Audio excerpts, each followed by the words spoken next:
जय Hind and hello guys, स्वागत है आपका आपके अपने YouTube चैनल ज्ञानदेह होस्ट में। और इस वीडियो में मैं आपको बताने वाला हूं इंडियन एयरफोर्स यानी कि IAF अग्निवीर वायु इनटेक फरवरी 2026 बैच ऑनलाइन फॉर्म के बारे में कि कैसे आपको इस नई भर्ती का फॉर्म फिलअप करना है। गाइस, इस वीडियो के अंदर आपको रजिस्ट्रेशन से लेकर प्रिंट तक स्टेप बाय स्टेप पूरी जानकारी दी जाएगी, जिससे कि आप इस फॉर्म को बिना किसी मिस्टेक के भर पाएंगे। तो आपको वीडियो को पूरा देखना है। अब चलिए शुरू करते हैं। गाइज, अगर आपने अभी तक वीडियो को लाइक शेयर न किया हो तो कर देना और चैनल को सब्सक्राइब करके बेल आइकन ऑन कर लेना। इसके बाद में जो लिंक वीडियो को डिस्क्रिप्शन में दिया है आप ओपन करेंगे, आपको जानने को मिलेगा कि इसमें आपकी 2500 प्लस पोस्ट निकाली गई है। और गाइज, आप लोग इस फॉर्म को जो भर पाएंगे वो 11 जुलाई 2025 से लेकर के 31 जुलाई 2025 तक भर पाएंगे। एग्जाम डेट आपकी 25 सितंबर 2025 रखी गई है। फीस की अगर बात करें तो यहाँ पर सभी कैटेगरी कैंडिडेट को 550 रुपये पे करनी होगी। एज लिमिट आपकी 17.5 से 21 साल के बीच रखी गई है। फिर आप यहाँ पर एलिजिबिलिटी चेक कर सकते हैं कि साइंस सब्जेक्ट पर अप्लाई करने के लिए क्या आपके पास होनी चाहिए, अदर देन साइंस सब्जेक्ट पर अप्लाई करने के लिए क्या चाहिए वो भी आप चेक कर सकते हैं। फिर आपका सिलेक्शन प्रोसेस यहाँ पर दिया है। आपका जो फेज फर्स्ट ऑनलाइन टेस्ट है वो कैसा रहेगा उसके बारे में जानकारी है। फिर आपके सिलेबस के बारे में यहाँ पर जानकारी दी गई है। तो ये सभी जानकारी चेक करने के बाद आप यहाँ पर फिजिकल कंडीशन भी देख लीजिएगा, ये भी आपके पास होनी अनिवार्य है आपकी बाकी अन्य एलिजिबिलिटी के साथ में। और एक बार आप ऑफिशियल नोटिफिकेशन PDF के ऊपर क्लिक करके इस नोटिफिकेशन से भी सभी की सभी जानकारी डबल चेक कर लीजिएगा। अब गाइज, अगर आप इसमें अप्लाई करने के लिए एलिजिबल है और आपका इंटरेस्ट है अप्लाई करने का, तो आप कैसे अप्लाई करेंगे वो जान लीजिए। आप यहाँ पर इंपॉर्टेंट लिंक के सेक्शन में आएंगे और अप्लाई ऑनलाइन लिंक ओपन करेंगे। अब गाइज, आपके सामने यहाँ पर कुछ ऐसा इंटरफेस आ जाएगा जैसे कि आप वीडियो में देख सकते हैं। अभी आप यहाँ पर इसमें सबसे पहले रजिस्टर होंगे, तो इसके लिए आपको रजिस्टर के ऊपर क्लिक करना है। देन यहाँ पर आपके सामने 3 तरह के विकल्प आएंगे, रजिस्टर विद डिजिलॉकर, फिर एक create account in DigiLocker and register, यानी कि आप आपका अकाउंट पहले डिजिलॉकर के अंदर क्रिएट करेंगे और फिर आप रजिस्टर होंगे। और तीसरा है रजिस्टर, डायरेक्ट रजिस्टर, जिसमें कि आपको डिजिलॉकर का इस्तेमाल नहीं करना है। तो आपके पास तीनों विकल्प है। आपको यहाँ पर नोट करके बोला कि candidates are advised to use login through DigiLocker for smooth verification of documents. If you do not have a DigiLocker account, click on create account in DigiLocker and register. यानी कि अगर आप स्मूथ वेरिफिकेशन चाहते हैं document का, तो आपको यहाँ पर सजेस्ट किया जा रहा है कि आप डिजिलॉकर के माध्यम से इसमें अप्लाई कीजिए, क्योंकि अगर आप डिजिलॉकर के माध्यम से करेंगे तो आपको आगे चल करके डॉक्यूमेंट वेरीफाई कराने में बहुत ही आसानी रहेगी। वैसे आप डायरेक्टली रजिस्टर कर सकते हैं, बट आपको सजेस्ट इन्होंने डिजिलॉकर का इस्तेमाल करके ही किया है। तो अगर आपका अकाउंट नहीं है डिजिलॉकर का, आप यहाँ पर create account in DigiLocker and register इसके ऊपर क्लिक करेंगे। देन आपको यहाँ पर डिजिलॉकर का इंटरफेस देखने को मिलेगा। अगर आपका अकाउंट नहीं है डिजिलॉकर के ऊपर, तो आप यहाँ पर आपका मोबाइल नंबर डालिए जो कि आप यहाँ पर रजिस्टर करना चाहते हैं। फिर जनरेट OTP कीजिए, आपके नंबर के ऊपर OTP जाएगा जो कि आप यहाँ पर डाल करके वेरीफाई करेंगे। उसके बाद आप यहाँ पर फुल नेम, DOB, आपका जो जेंडर है वो, फिर आप एक यूजर नेम क्रिएट कर लेंगे अपनी चॉइस से, एक पिन बना लेंगे जिससे आप आगे चल करके लॉगिन होना चाहते हैं, और उस पिन को दोबारा डाल करके वेरीफाई कर देंगे। फिर आप I consent to terms of use इसके ऊपर टिक करके वेरीफाई कर देंगे। देन आपका डिजिलॉकर अकाउंट बन जाएगा। गाइज, ये तो थी जानकारी आपके डिजिलॉकर के माध्यम से अगर आप क्रिएट करते हुए इसमें रजिस्टर हो रहे हैं उसकी। अगर आप डायरेक्टली इसमें आपका जो डिजिलॉकर अकाउंट है वो बना रख करके रखे और आप डायरेक्टली लॉगिन के माध्यम से रजिस्टर होना चाहते हैं, तो आप register with DigiLocker click here के ऊपर क्लिक करेंगे। देन आप यहाँ पर जो नंबर आपने रजिस्टर किया हुआ डिजिलॉकर अकाउंट पर वो नंबर डालेंगे, जो आपने पिन बनाया हुआ पिन डालेंगे, यहाँ पर टिक करेंगे और साइन इन कर लेंगे। अगर आप यूजर नेम के माध्यम से होना चाहते तो यूजर नेम डालेंगे, अपना पिन डालेंगे, यहाँ पर टिक करेंगे और साइन इन हो जाएंगे। अदर्स का भी ऑप्शन है जिसमें कि आप यहाँ पर कोई एक आईडी अपनी सेलेक्ट कर लेंगे, फिर उस आईडी का नंबर डालेंगे, जो आपने पिन बना करके रखा है वो पिन डालेंगे, यहाँ पर टिक करेंगे और साइन इन इसके ऊपर क्लिक कर देंगे। इसके बाद में गाइज आपके सामने यहाँ पर क्रिएट अकाउंट का ऑप्शन आ जाएगा। तो आपको यहाँ पर आपका नाम एंटर करना है 10th के सर्टिफिकेट के अकॉर्डिंग। आप यहाँ पर पूरा नाम अपना एंटर कर दीजिएगा। उसके बाद फिर आपको आपकी ईमेल आईडी एंटर करनी है, अपना मोबाइल नंबर डालना है जो आप रजिस्टर करना चाहते हैं, जनरेट OTP के ऊपर क्लिक करना है। आपको ईमेल और नंबर दोनों के ऊपर OTP सेंड किए जाएंगे। पहले ईमेल आईडी वाला OTP यहाँ पर डाल देना और फिर उसके बाद में मोबाइल वाला। फिर आपसे पूछे where did you get information about Indian Air Force recruitment, आप इस IAF रिक्रूटमेंट के बारे में इन्फॉर्मेशन कहाँ से प्राप्त किए, कहाँ से आपको पता चला। कोई भी एक माध्यम आप यहाँ पर सिलेक्ट कर लीजिए।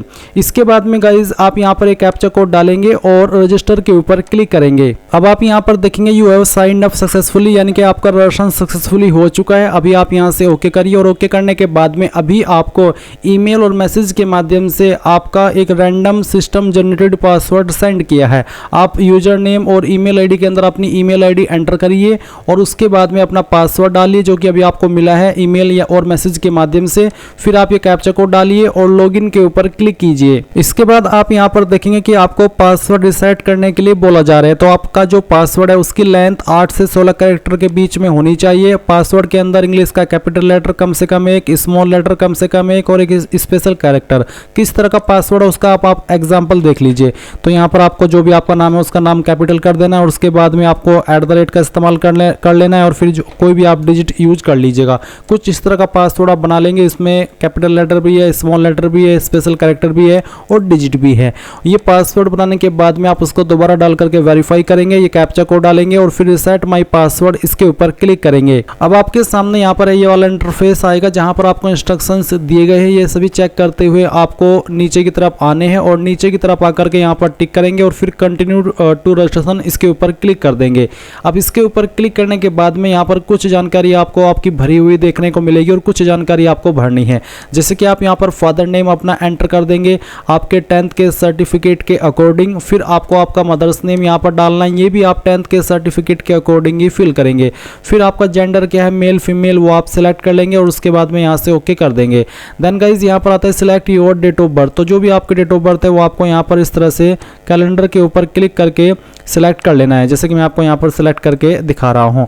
उसके बाद पूछे are you serving Agniveer NC of IAF. अगर हाँ तो आप यहाँ पर यस करेंगे, नहीं तो आपको नो कर देना है अगर आप बिल्कुल फ्रेशर है। फिर यहाँ पर आती है डोमिसाइल डिटेल। तो यहाँ पर है select domicile category. Permanent domicile है COAFP फर्स्ट, जिसमें कि आप देख सकते हैं children of serving air force personnel officer airman NCE and unit cadre civilian paid from defence estimates या फिर COAFP2। इसमें कौन लोग आते हैं उसके बारे में आपको यहाँ पर डेफिनेशन दी गई है। बट अगर आप परमानेंट डोमिसाइल है, जहाँ पर बोला है permanent domicile of the district of state UTs the candidate shall produce. तो बेसिकली अगर आप परमानेंट डोमिसाइल है आप ये वाला ऑप्शन सेलेक्ट कर लीजिएगा। उसके बाद आपको डोमिसाइल स्टेट में बताना है आपकी कौन सी स्टेट के निवासी है, फिर कौन सी डिस्ट्रिक्ट के निवासी है, वो डिस्ट्रिक्ट भी आपको सिलेक्ट कर लेनी है। और यहाँ पर आपको सभी डिस्ट्रिक्ट आपकी स्टेट की देखने को मिल जाएगी। फिर आप यहाँ पर देखेंगे अपलोड डोमिसाइल सर्टिफिकेट। आपको यहाँ पर आपका निवास प्रमाण पत्र अपलोड करना है। अब काफ़ी कैंडिडेट का सवाल रहेगा कि सर जो निवास प्रमाण पत्र है वो कैसा हो। तो निवास प्रमाण पत्र की फाइल अभी यहाँ पर आपको अपलोड करते ही पता चल जाएगी। मैं डेमो के लिए इसमें एक PDF फाइल अपलोड करके देखता हूँ और देखता हूँ कि ये PDF फाइल ले रहा है या नहीं। तो देख लीजिए PDF फाइल नहीं बल्कि JPG फॉर्मेट में आपको आपका जो डोमिसाइल सर्टिफिकेट है वो अपलोड करना है। तो जहाँ पर भी आपका डोमिसाइल सर्टिफिकेट है वो आपको यहाँ पर सिलेक्ट कर लेना है, फिर इसको ओपन करना है। ओपन करने के बाद आप देखेंगे कि फाइल का साइज 50 से 150 KB के बीच में रहना चाहिए। तो अगर फाइल का साइज 150 KB से ज़्यादा जा रहा है तो आप क्या करेंगे, गूगल के अंदर आएंगे और सर्च करेंगे इमेज साइज रिड्यूस। तो आपको यहाँ पर इमेज साइज रिड्यूस करना है, सर्च करना है। अगर आपकी फाइल का साइज कम है तो आपको इमेज साइज इंक्रीज सर्च करना होगा। बट मेरी फाइल का साइज ज़्यादा है तो मैं यहाँ पर रिड्यूस सर्च कर रहा हूँ। और फिर उसके बाद में ये PI7 इमेज टूल, ये वाली वेबसाइट आपको ओपन करना है। बहुत ही अच्छे तरीके से काम करती है, इसमें इमेज की क्वालिटी भी लूज नहीं होती है। अब आप सिलेक्ट इमेज के ऊपर क्लिक करेंगे और जो भी आपका निवास प्रमाण पत्र है उसकी फाइल आपको यहाँ पर सिलेक्ट कर लेनी है। तो चलिए हम यहाँ पर ये फाइल सेलेक्ट कर लेते हैं, फिर ओपन करते हैं। ओपन करने के बाद में इसमें जो साइज़ है मैं 125 KB कर लेता हूँ। फिर यहाँ पर रिड्यूस साइज़ के ऊपर क्लिक करता हूँ। इसके बाद आपकी फ़ाइल का जो साइज़ है वो रिड्यूस होगा। आप यहाँ पर डाउनलोड के ऊपर क्लिक करके इसको डाउनलोड कर लेंगे एंड देन आप इस वाले इंटरफेस पर आएंगे और इस फाइल को आप यहाँ पर सेलेक्ट करेंगे। चलिए मैं इसको सेलेक्ट करता हूँ, ओपन करता हूँ।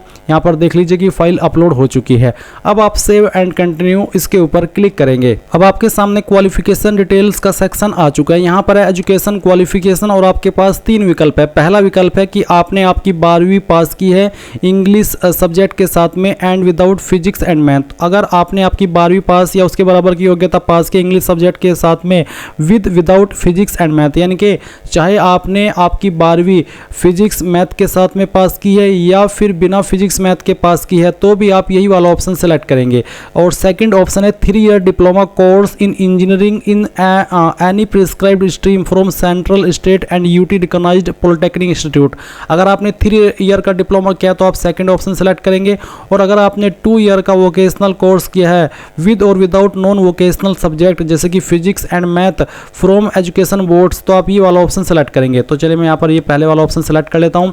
फिर सवाल आता है कि have you been declared as pass in class 12, यानी कि क्या आप 12th के अंदर पास डिक्लेयर किए जा चुके हो और आपके मिनिमम 50% मार्क्स तो 12वीं के अंदर है, और साथ ही साथ इंग्लिश के सब्जेक्ट के अंदर अलग से 50% है, यानी कि बाकी सब्जेक्ट में अगर कम ज़्यादा भी होगे तो भी चल जाएगा, पर जो आपका इंग्लिश सब्जेक्ट है उसमें आपके कम से कम 50% होने चाहिए। इसके अलावा ओवरऑल मिलाकर के आपकी 12वीं की परसेंटेज भी 50% से कम नहीं होनी चाहिए। तो मैं यहाँ पर यस कर देता हूँ।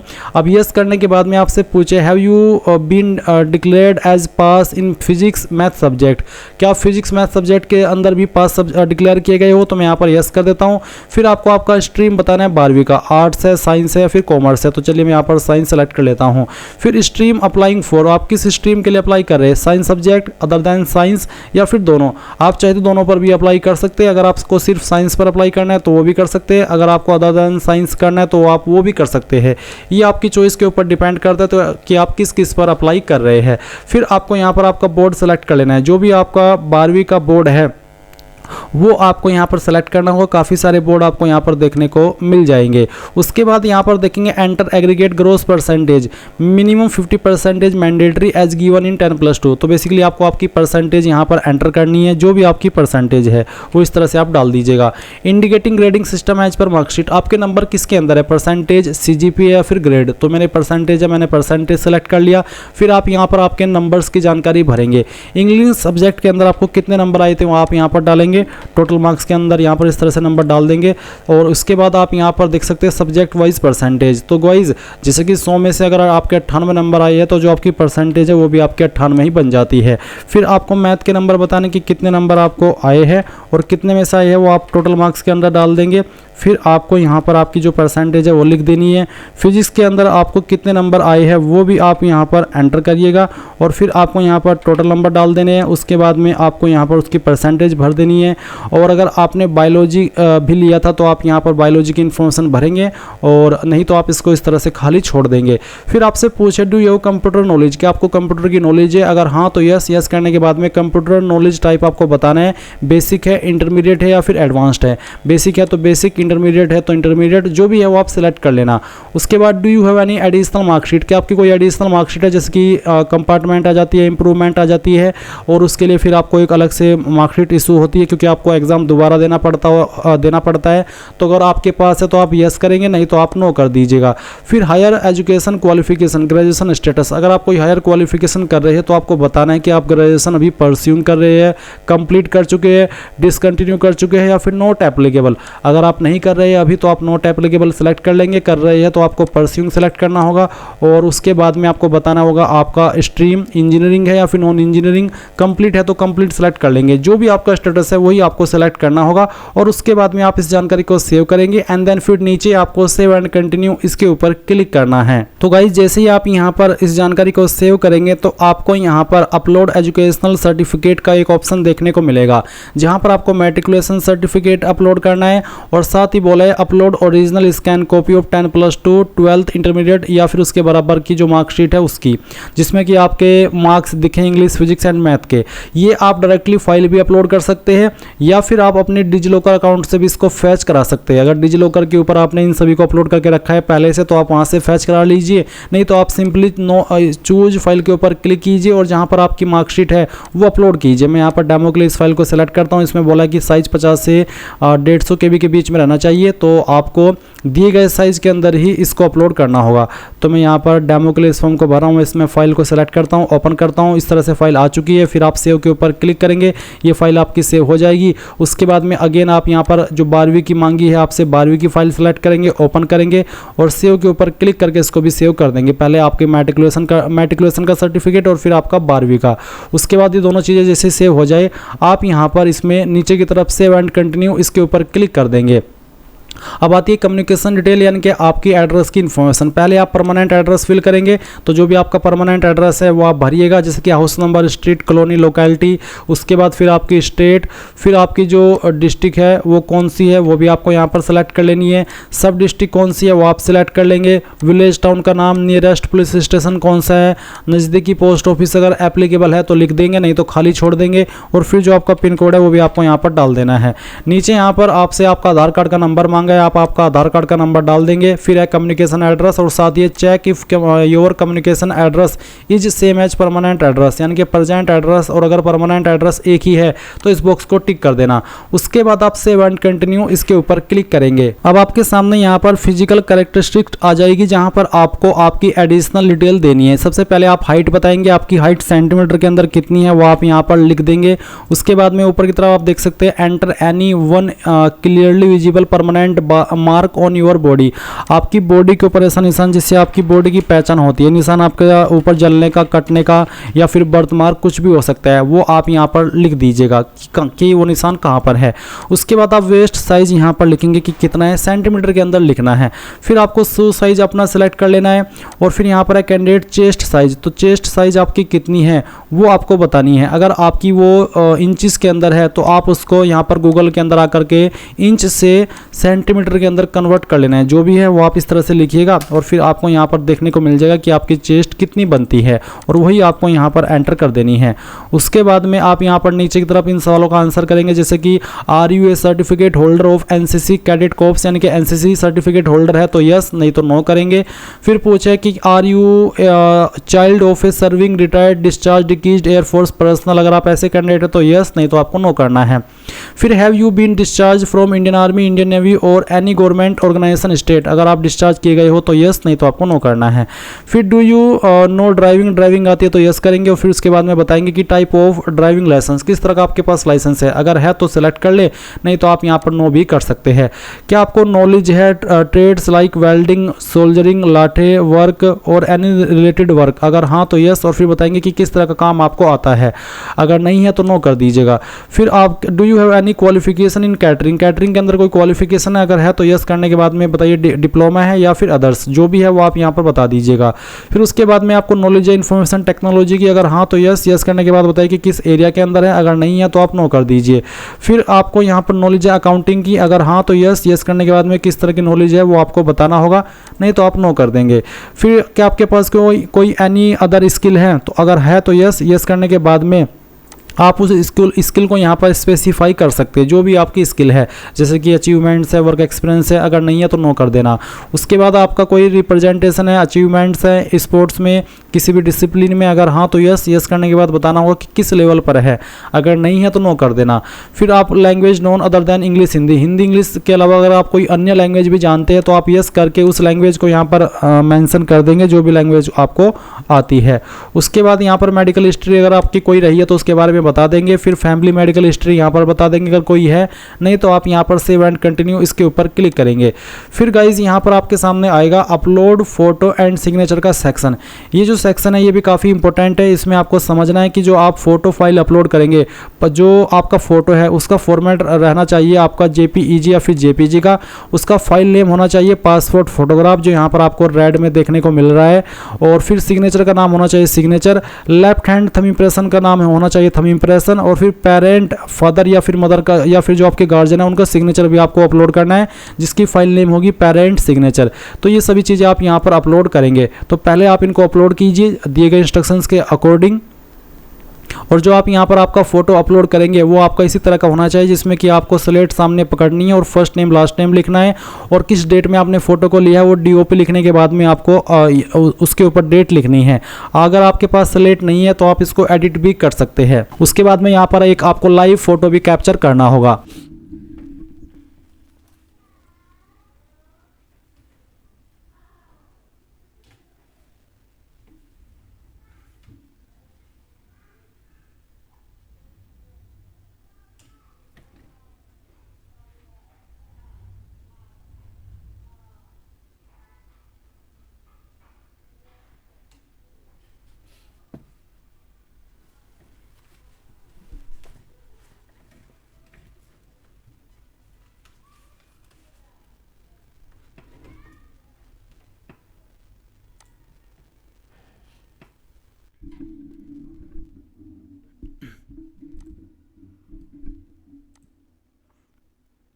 अब इसके बाद में गाइज यहाँ पर आपकी एग्जाम सिटी प्रेफरेंस आएगी फेज फर्स्ट के लिए। तो पहले आपको स्टेट की प्रेफरेंस देनी है और फिर उसकी सिटी को आपको यहाँ पर प्रेफरेंस देना होगा। स्टेट में आप चाहे तो सभी में एक ही सिलेक्ट कर सकते हैं, बट जो सिटी है वो आपकी अलग अलग होनी चाहिए। तो यहाँ पर जैसे मैं आपको देख करके दिखा रहा हूँ, आप सेम वे में आपकी जो प्रेफरेंसेस है वो दे देंगे। आप यहाँ पर मैक्सिमम 5 प्रेफरेंस दे सकते हैं, स्टेट की भी और सिटी की भी। तो इस तरह से आपको यहाँ पर ये प्रेफरेंस दे देनी है और उसके बाद में सेव एंड कंटिन्यू इसके ऊपर क्लिक करना है। फिर आप यहाँ पर देखेंगे कि आपके सामने आपके फॉर्म का प्रीव्यू आ चुका है। तो गाइज जो भी जानकारी आपने अभी तक भरी है शुरू से लेकर, वो आपके सामने, आप एक एक करके सभी जानकारी चेक कर ले। जब आपको लगे कि सभी जानकारी सही है तो आप यहाँ पर पहले इसमें बताइए कि किस जगह से आपने इस फॉर्म को भरा है या फिर आप भर रहे हैं, और उसके बाद में आप यहाँ पर ड्राफ्ट एप्लीकेशन फॉर्म भी डाउनलोड कर लीजिएगा। फिर यहाँ पर आप इनके ऊपर टिक कीजिएगा और उसके बाद में कंटिन्यू टू पेमेंट इसके ऊपर क्लिक कीजिएगा। देन गाइज यहाँ पर एक बार फिर से आप अपनी मेन इन्फॉर्मेशन चेक करेंगे डबल। जब आपको लगे कि यहाँ सभी जानकारी सही है तो आप कंफर्म डिटेल्स के ऊपर क्लिक कर दीजिए और उसके बाद में यहाँ पर पेमेंट के इंस्ट्रक्शंस आएंगे, कोई एक गेटवे सेलेक्ट कर लीजिए और पे के ऊपर क्लिक कीजिए। एंड देन अब आप यहाँ पर पेमेंट के पेज पर आपको बेसिकली ट्रांसफर किया जाएगा। आप आपकी application fees, credit, debit, internet banking, इनमें से किसी भी माध्यम का इस्तेमाल करके जमा कर पाएंगे। जैसे ही आप आपकी फीस जमा कर देंगे तो आप आपके फॉर्म का फाइनल प्रिंट आउट ले पाएंगे और तभी आपका फॉर्म फाइनल माना जाएगा।